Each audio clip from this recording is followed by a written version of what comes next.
Você tem meditado na palavra do Senhor?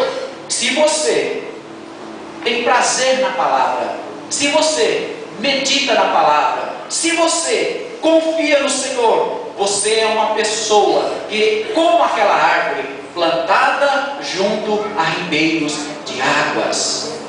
Nós estamos falando de uma vida estável. Não estamos falando de um milagre que ocorre corriqueiramente. Se você perguntar aqui na igreja, irmãos, quantos já receberam um milagre? Um milagre, eu fui curado de um câncer, eu fui curado de uma AIDS. Mas essas curas vêm de vez em quando.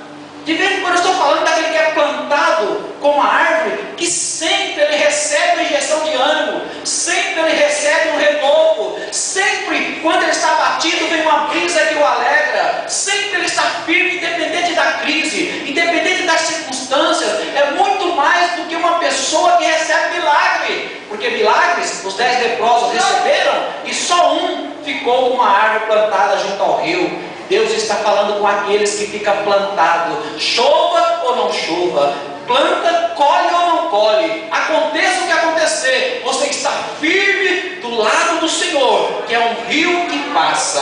Louvado seja o nome do Senhor.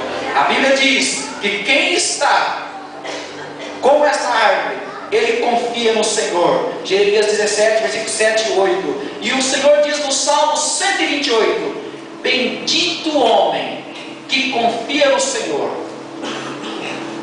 ele será abençoado.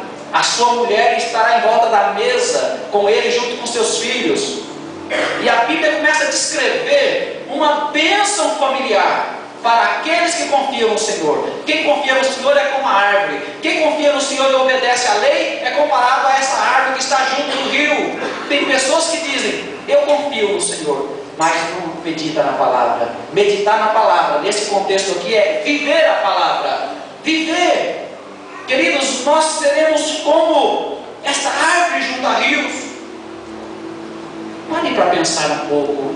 Você tem vivido a palavra de Deus? Eu preciso melhorar. Eu preciso viver mais a palavra de Deus. Porque às vezes nós ouvimos, entra no ouvido e sai no outro, e nós não a colocamos em prática. O que nós ouvimos na casa do Senhor, nós esquecemos da mensagem, nós esquecemos. Por isso que é bom até anotar. Se eu perguntar para você o que foi pregado domingo à noite, com certeza não lembra. O que foi pregado domingo à noite, não lembra. Alguma lição que você pôs em prática essa semana? Nenhuma. Então não adianta. Nós precisamos meditar de dia e de noite. Foi essa a palavra que o Senhor disse para Josué, quando Josué iria assumir um cargo de passar o Rio Jordão com aquele povo. Ele disse: olha, Josué, não esqueça da lei do Senhor, medita nela dia e noite, e você será uma pessoa abençoada. Você tem meditado na palavra do Senhor? Hoje nós meditamos em tantas palavras, irmãos, palavras de homens, mas nós não meditamos na palavra do Senhor. Nós não deleitamos na palavra do Senhor e fica muito difícil, e a família está sofrendo por causa disso. Eu queria fazer uma comparação de uma pessoa, de um homem de Deus, de um justo que meditava na palavra de Deus. Era José.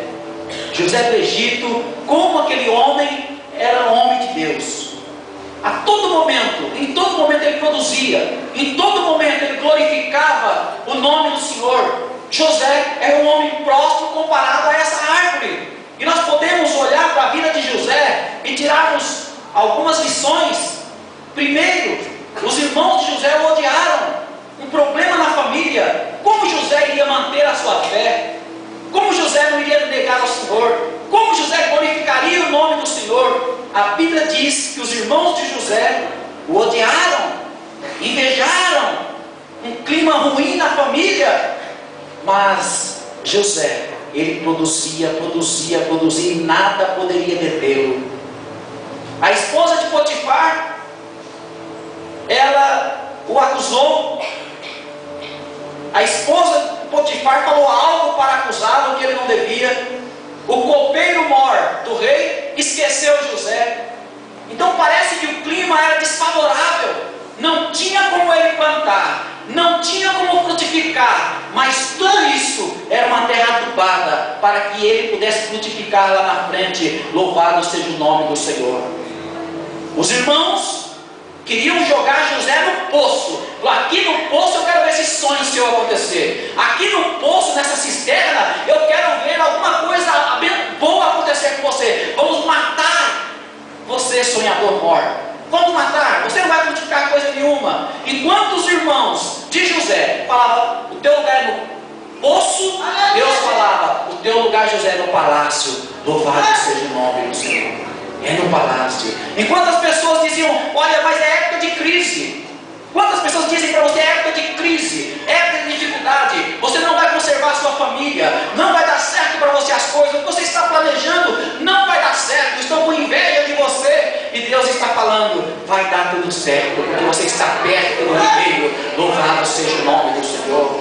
Não planta que não dá, não abre que irá falir, não adianta, não vai funcionar. Eles esquecem que existe o nosso sobrenatural, que nós estamos perto do ribeiro, louvado seja o nome do Senhor. Nós não tememos o calor, nós não tememos a sequidão, porque a Bíblia diz que em qualquer tempo, mesmo de seca, no tempo certo, no tempo de dar fruto, nós daremos o fruto. Você vai plantar, no tempo de colher, você vai colher.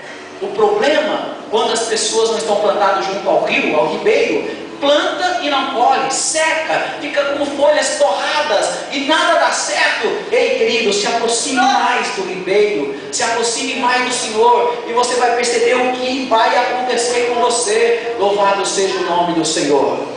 Josué, meu querido, ele não desistiu, ele não acusou ninguém, ele não teve problema algum. O copeiro mor não fez nada com ele. Sabe por quê? Ele não estava esperando a bênção dos irmãos, ele não estava esperando que a bênção que Deus tinha viria da família dele, dos irmãos. Ele não estava esperando que viria da mulher de Potifar no palácio. Se ele ficasse com aquela mulher encheria ele de presente, tá? Ele seria aquele garoto que faz gigolô, né, que chama, que as mulheres sustentam, porque o cara é bonitão, tá? O gigolô que não falta, tá?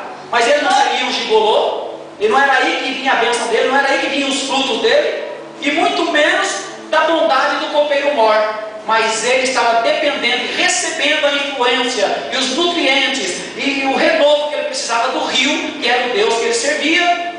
Queridos, nada pode estar dando certo para você, mas você continua de pé, continua firme, você continua com um sorriso nos seus lábios, porque você recebe de uma fonte sobrenatural aquilo que você precisa. Louvado seja o nome do Senhor.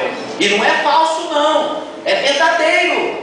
Você está plantado junto a ribeiros de água, e no tempo certo o fruto virá. Precisamos confiar nisso, precisamos obedecer o Senhor, precisamos estar ligados no Senhor, para que nós possamos produzir. Amém, queridos? Amém. Quantas pessoas cobram de nós frutos, né? Quantas pessoas, mas como? Como eu faço para produzir? Como eu faço para avançar? Como que eu faço para ser uma pessoa realmente abençoada? Quantas pessoas cobram e às vezes dizem para nós, onde está o teu Deus? Cadê a bênção que nunca vem? A verdade é que você precisa estar ao lado do ribeiro e confessar para o Senhor o que você realmente está precisando, se derramar, desabafar diante do Senhor, tirar a máscara. Nós usamos uma máscara, querido, todos usam, chamado privacidade. Só Deus sabe como está o coração deste homem, só Deus sabe como está o coração desta mulher, só Deus sabe como José estava lá na prisão, só Deus sabe. Só Deus sabe como José sentiu quando a mulher disse que ele tentou contra ela, assediou sexualmente. Só Deus sabe quando ele se sentiu desprezado e esquecido. Só Deus sabe. E precisa modificar, mas o homem e a mulher que está ligado em Deus, que está junto a ribeiros, ele vence todo esse período de sequidão, e daqui a pouco os frutos vêm, o milagre acontece, a coisa acontece. O que você não pode é deixar de estar perto desse rio.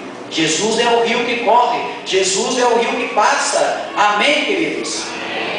O profeta Ezequiel fala outra coisa que os outros não falam. Se você der uma olhada no profeta Ezequiel, capítulo 12,